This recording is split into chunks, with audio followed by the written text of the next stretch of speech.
It is time for my annual reminder that we should not make market decisions based solely on catchy rhymes. Sell in May and go away is a common phrase around this time of year and stems from the fact that historically, the returns in the stock market from May through October have not been as good as from November through April. As history would have it, the reason often cited was that the Wall Street elite would leave for the Hamptons in late May or June when kids got out of school for the summer, and then return in late September and get back to the grind into year end. However, in recent years, doing so would have ended up costing you money, a reminder that historical tendencies are not set in stone. Looking back over the past 15 years, I'd subjectively say that selling in May would have been a good decision only 4 times, and 2010 is questionable since the market ended higher, but did go noticeably lower at first. There might be very good reasons to sell right now, given that the markets have been very strong off the April 7th lows and may be primed for a retest lower. But entering the month of May and looking at the earnings reports and various economic reports, selling this May should not be high up on the list. Here's a very simple chart of past May-October periods boxed on a chart of the S&P 500 going back to 2010. The average NYSE stock did not fall as much, but has not rallied as much during the past rally. Lowry Research's unweighted operating company. Only NYSE price index is one of my go-to measures of the general stock market. A really long name, but truly something not observed by many. I use it in my work, as it does not give an oversized vote to the big companies in the S&P 500. Instead, it gives all of them an equal vote. Consequently, it's not going to be as skewed by the major stocks at the top of the market, and also filters out most of the unnecessary zombie companies that aren't true going concerns. As can be seen here, it topped out on November 25th and ultimately fell about 9.5% from that level into its low earlier this month. Part of why I use it is that it topped in November, where the widely followed S&P 500 didn't until months later in February. It has now recovered some of that loss, but not as much as you might expect. It is only about 2.5% above its April low and has remained in a clear downtrend since late last year. This tells me that after a painful pullback, we are going to need more information and positive price moves to suggest that a new sustainable uptrend has begun. 5 signs of a valid bottom on April 7th. 1. VIX under 31 after going above 50. Tends to show that above 50 and then back to normalcy shows washed out fear gauge. 2 consecutive days over 90% advance days. I went over this in last week's newsletter. 3. High yield interest rates are not spreading to a higher level versus U.S. Treasury debt. Therefore, the continued fear in the bond markets is abating. 4. Zweig breadth thrust. I went over this in last week's newsletter as well. 5. The market has handily eclipsed the 50% bounce off of the lows. I believe based on some tariff deals already being done, but also very good earnings reports, particularly from market leaders. Looking at Ned Davis research studies, the NDR Daily Trading Sentiment Composite tied with its record low of 4.4% on April 7th and 8th. The only prior case of it falling this low was in December 2018. This shows an emotional low from a comparative standpoint as opposed to a true economic reason for a low. Taking all of this into consideration, there are now basically 4 issues, besides price moves, that I am focused on. Tariffs. When, who, how much, and how long to come to a measurable conclusion. Recession. Is there really any there? At present, maybe companies and consumers took action in front of the tariff period to be prepared as possible. That is screwing things. Earnings. How are companies doing for the first quarter, and how positive or negative are they in forecasting the next few?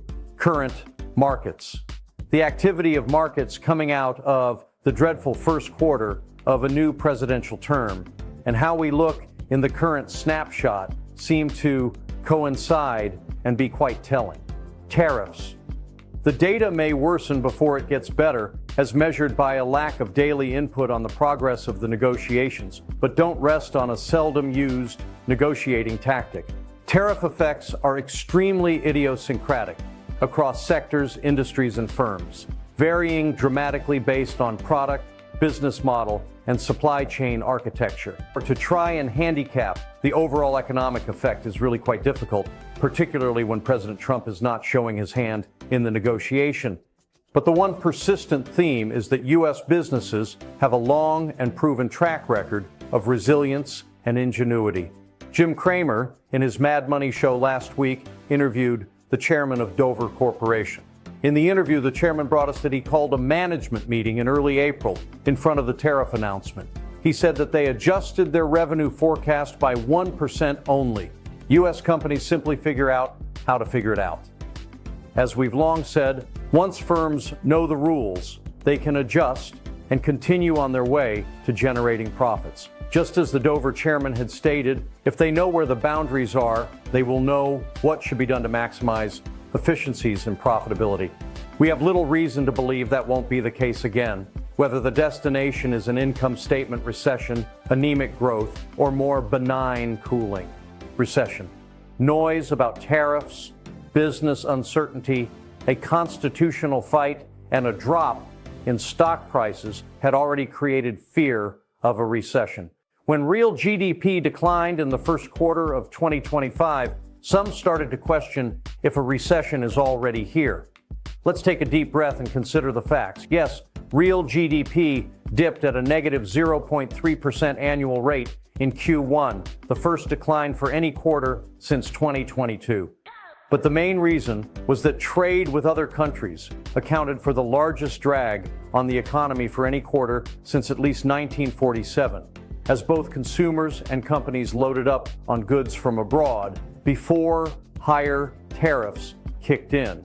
Since GDP is designed to measure domestic production, imports are subtracted even though Americans buy them because they were produced abroad. We aren't saying GDP is a flawed statistic. We are saying it needs to be viewed correctly. Real inflation-adjusted consumer spending increased at a moderate 1.8% annual rate in the first quarter, and real business investment in equipment spiked up at a 22.5% annual rate, neither of which looks recessionary. We like to track core GDP, which is consumer spending, business fixed investment, and home building, but excludes the most volatile categories like government purchases, inventories, and international trade. Core GDP grew at a 3.0% annual rate in Q1, exactly matching the growth rate of the past year. So GDP was not the signal that the headline number suggested. In fact, when it was released, initially stocks went down only to recover as calmer heads prevailed. Non-farm payrolls rose 177,000 last month and are up 144,000 per month so far this year. And the mix of jobs is much more positive. In 2023-24, 73% of the increase in payrolls were government, education, healthcare, and social services jobs. These jobs are largely driven by government spending policies, especially deficit spending. In the past 3 months, that share has dropped to slightly less than half. In other words, less of the recent job growth is due to government spending expansion. Another signal that the U.S. wasn't in recession in the first quarter was that industrial production was up at a 5.4% annual rate, while manufacturing rose at a 5.1% annual rate.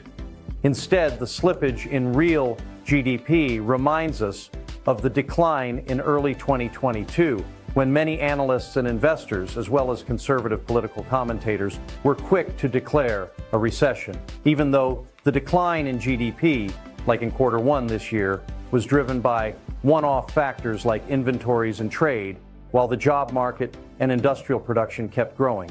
Nonetheless, while we don't think the data show a recession yet, the odds of a recession starting in the next year or so are still higher than normal. We estimate in the range of 40 to 50%. Is the recession risk higher than normal? For one thing, We have yet to fully feel the effects of the tightening of monetary policy in 2022-23, with both a drop in the M2 measure of the money supply as well as higher short-term interest rates.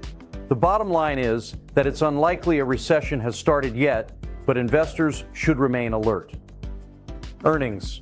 So far, as of Monday of this week, 373 companies, 75% of the S&P 500, have declared earnings. Another 92 will report by the end of this week. Overall, 76% are beating estimates, and those that beat are beating by a median of 6%. Since this is looking into the past, the action of prices is more indicative of how the earnings came out relative to expectations, but even more about what the companies are saying about what they are expecting to do going forward. This quarter, I feel that these forecasts are particularly important, as companies are sort of being given a mulligan to be able to forecast overly conservatively given the tariff tussle and recession fears. Since the markets logged a record-setting 9 days straight of index price increases, this clearly shows both individuals and institutions voting with their wallets, expecting things are going to continue progressing positively. I feel that one of the best measures of earnings progression and forward guidance is how consumers are feeling about their jobs and therefore their ability to consume in the future. Strangely enough, consumers are very worried about losing their jobs. As seen in the chart here, they are dramatically more concerned now than they were during the COVID shutdown, and even more strangely more concerned than they were during the structurally devastating Great Financial Crisis. It makes one wonder if the public surveys of consumer attitudes are more dependent on the veracity of the media negativity than they truly are on their ability to spend. I believe that we are dealing with a possibly loaded gun getting ready to fire. I keep coming back to the concept of available capital. I could go into mortgage delinquency, margin debt, and credit card debt, but seeing how the amount of capital that is available at the institutional level and the retail money market fund balances is a more accurate measure of the firepower that is building up for future purchasing. This is where we are currently, current markets.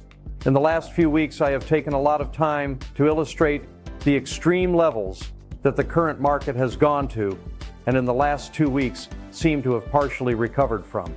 I cannot say that this is a bounce off the lows that is going to ignore the fact that the correction from February to April was real and it is ready to go to new highs. I cannot say either that the market has bounced and that it is now prepared to go back down and continue in a correction phase until the first 3 points mentioned above are done.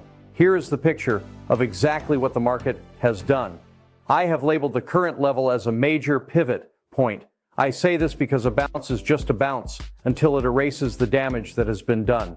Now the going get a bit tougher. The market is within a few percent of the old highs, and now investors must decide whether tariffs, recession, earnings, and whatever else is lurking out there are enough to not allow prices to rally further. See the picture here. Last, I wanted to give an update to the presidential election cycle. I have overlaid first-term presidents with second-term presidents for comparison's sake. I did this because it could be argued that President Trump is a second-term president with another president sandwiched in between.